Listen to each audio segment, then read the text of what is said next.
주가 넘는 불볕더위가 연일 이어지면서 농축수산물 전반에 걸쳐 폭염 피해가 확산될 조짐을 보이고 있습니다. 새누리당은 공천 헌금 파문으로 논란을 빚고 있는 현기환 전 의원과 현영희 의원을 당윤리위원회에 회부하기로 했습니다. 김정은 북한 국방위원회 제1위원장이 어제 방북 중인 왕자로이 중국 공산당 대외 연락부장을 접견하고 외교 무대에 공식 데뷔했습니다. 중국이 경기 부양을 위한 이단 조치를 내놓고 있습니다. 시청자 여러분 안녕하십니까? 생경제현장의 최현정입니다.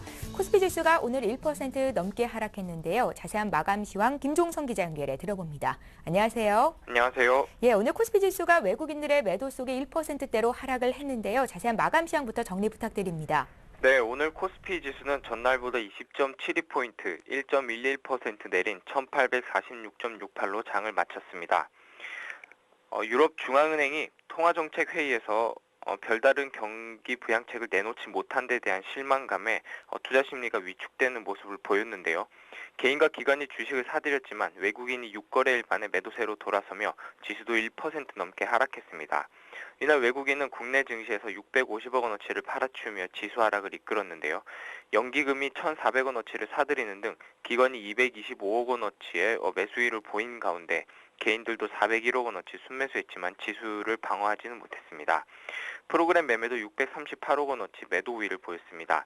업종별로는 통신업, 의료정밀이 상승했고 운송장비, 기계, 금융업, 은행 등은 내렸습니다. NHN을 제외한 대부분의 시가총액 상위 종목들이 하락했는데요. 삼성전자가 1.58% 내리면서 사흘째 하락했고 현대차와 기아차도 이날 2% 넘게 하락했습니다.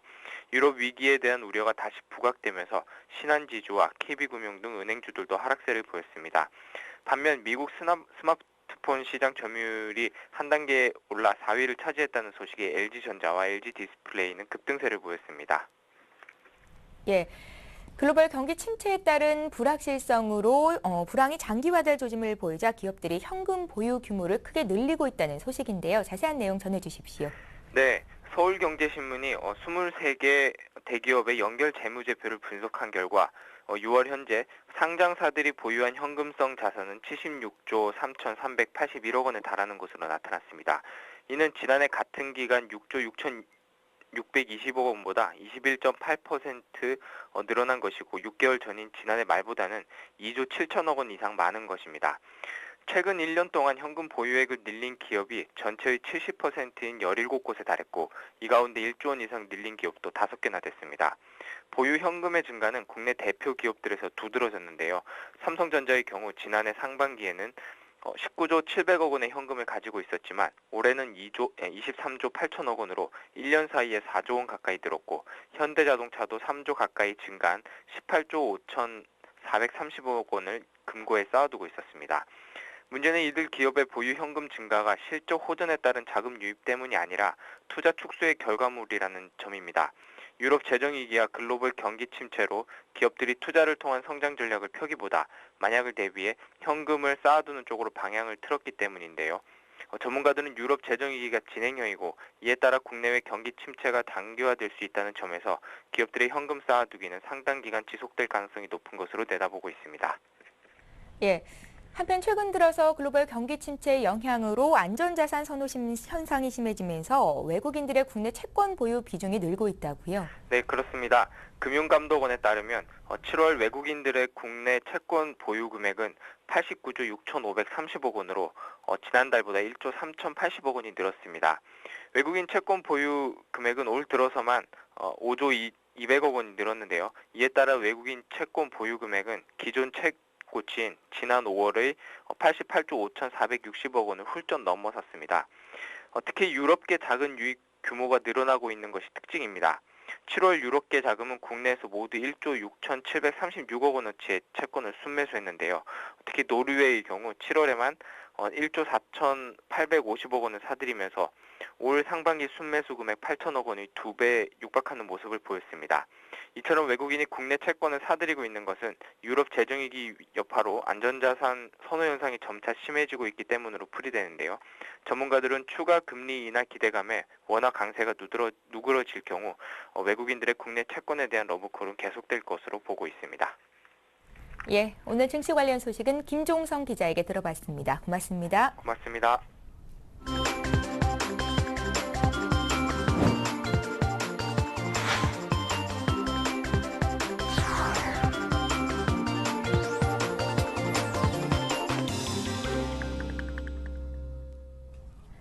오늘의 주요 뉴스를 전해드립니다.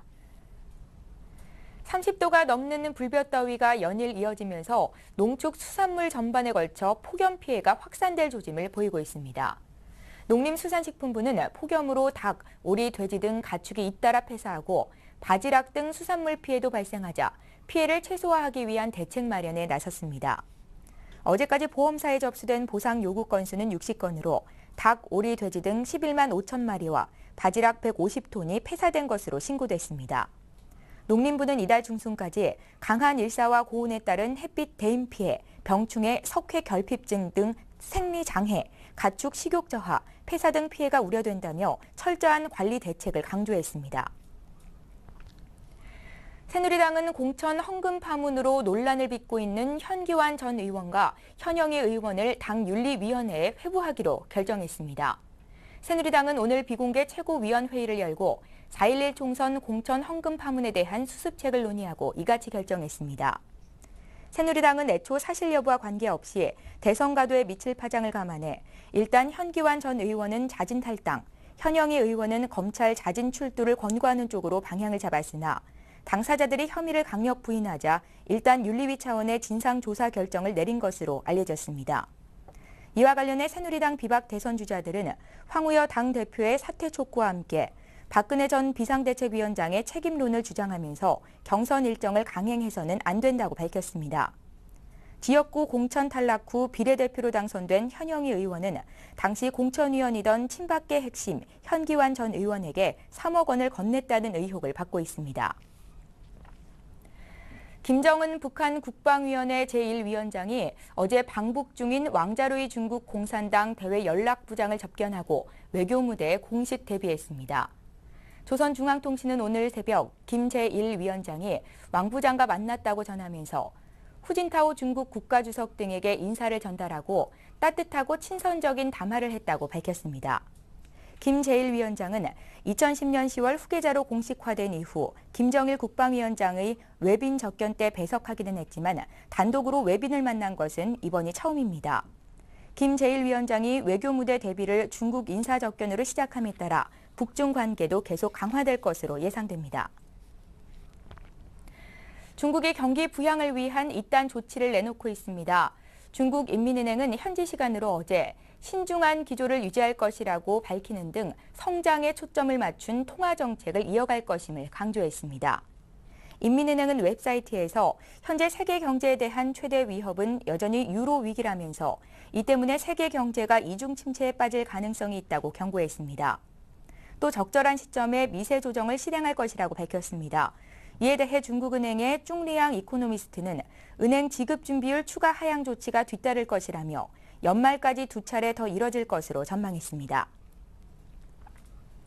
전국의 대형마트와 기업형 슈퍼마켓의 휴일 영업이 속속 재개되고 있는 가운데 정부 차원에서 대형마트 규제를 위한 대책을 마련합니다. 오는 8일 지식경제부 등 관계부처는 대형마트 의무 휴업 조례 개정 표준안을 마련하고 전국 지방자치단체 공무원을 대상으로 설명회를 개최합니다. 지방자치단체들이 동시에 조례 개정을 추진할 방침이어서 대형마트 의무 휴업이 조만간 재시행될 것으로 전망됩니다. 그동안 전국에서 대형마트들이 낸 영업 제한 집행정지 신청이 절차상 위법 때문에 법원에서 받아들여지면서 대형마트들이 영업을 재개했습니다. 이에 따라 정부 차원에서 절차상 문제를 해결한 조례 개정 대책을 준비해왔습니다.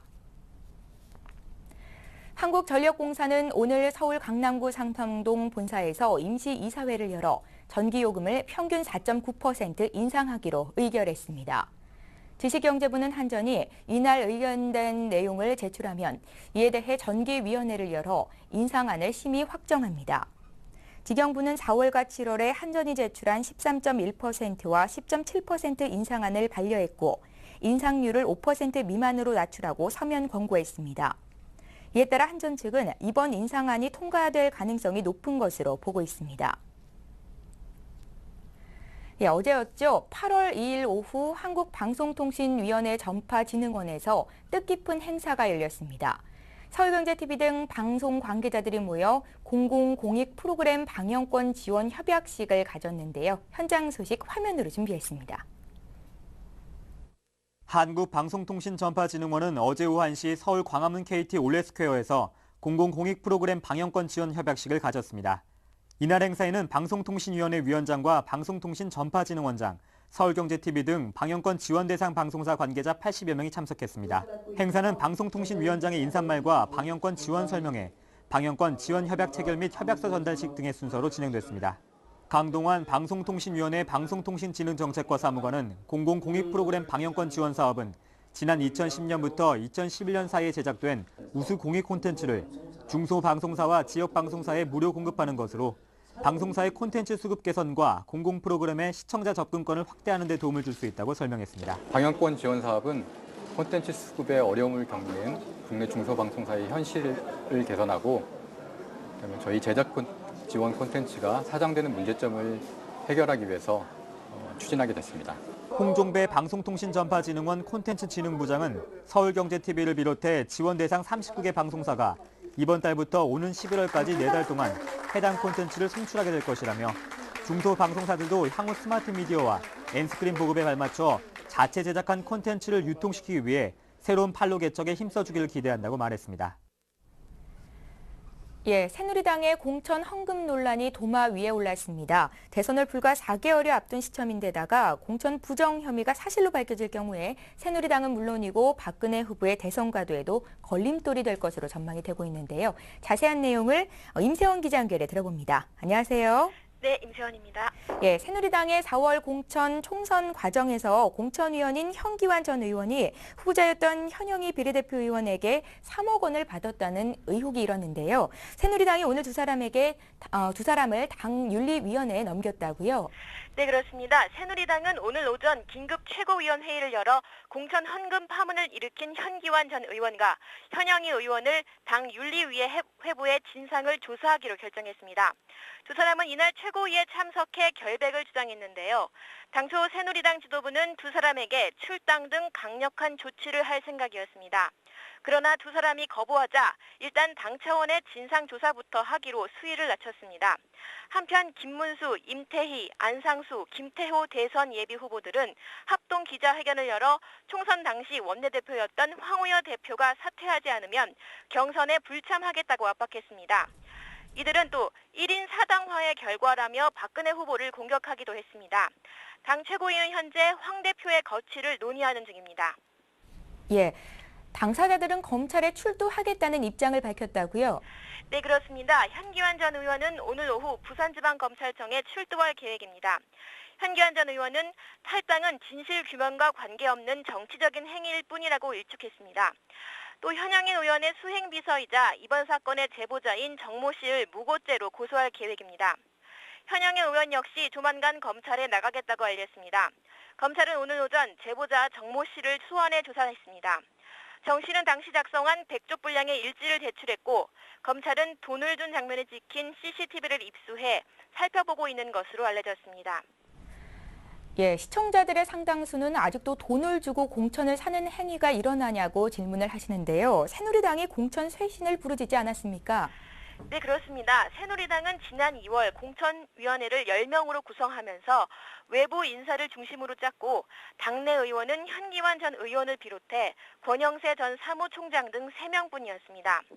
또 공천위는 여론조사를 거쳐 현역 의원 25%를 탈락시키는 소위 시스템 공천을 내세웠습니다. 그러나 정치권 관계자들은 공천 신청자들이 현 전 의원이 친박 게임을 의식해 돈을 건넨 게 아니냐는 의심을 품고 있습니다. 당내 인사가 거의 없는 공천이었기 때문에 오히려 정치권 사정을 잘 아는 소수의 당내 친박계 의원이 영향력을 행사할 수 있었다는 것입니다. 특히 비박계 대선 후보들은 소수의 친박계 인사가 공천을 좌우했다면서 이번 참에 공천 전 과정을 재조사할 것을 요구했습니다. 그러나 이에 대해 정홍원 당시 공천심사위원장은 공천 과정에서 돈을 받으면 그 즉시 자신에게 알리기로 약속했다면서 공천 헌금은 상상도 못할 일이라고 반박했습니다. 예, 무엇보다 총선에서 당을 이끌었던 박근혜 예비 후보에게 책임론이 불거지겠군요.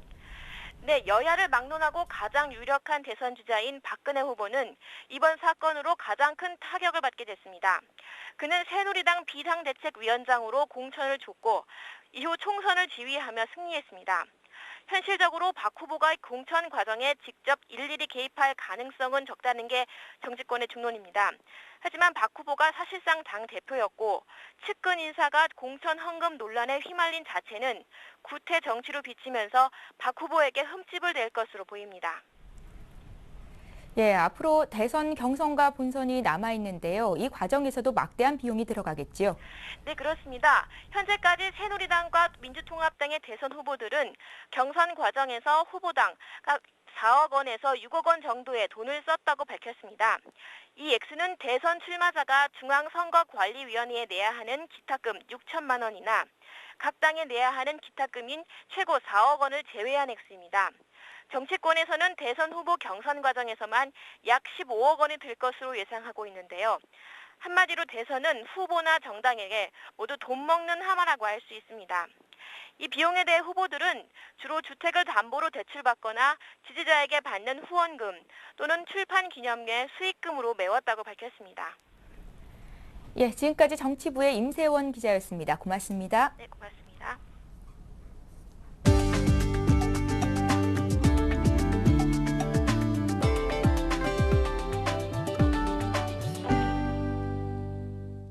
삼성전자가 갤럭시 노트2를 독일 베를린에서 공개할 것으로 전망됩니다. 삼성전자는 전자제품 전시회 IFA 2012의 개막 하루 전인 29일 베를린의 대극장 템포트롬에서 간담회를 열고 신제품 출시 설명회를 가질 예정이라고 밝혔습니다. 삼성이 이 간담회에서 갤럭시 노트2를 공개할 가능성이 매우 높은 것으로 업계에서는 보고 있습니다. 갤럭시 노트2는 전작인 갤럭시 노트보다 큰 5.5인치 화면을 채용할 것으로 알려졌습니다.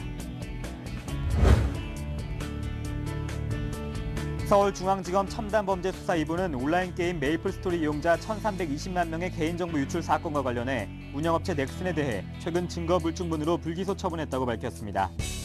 당초 경찰은 넥슨코리아 서민 대표를 비롯해 임직원 3명에 대해 개인정보 관리를 소홀히 했다며 기소 의견으로 사건을 검찰에 송치했습니다.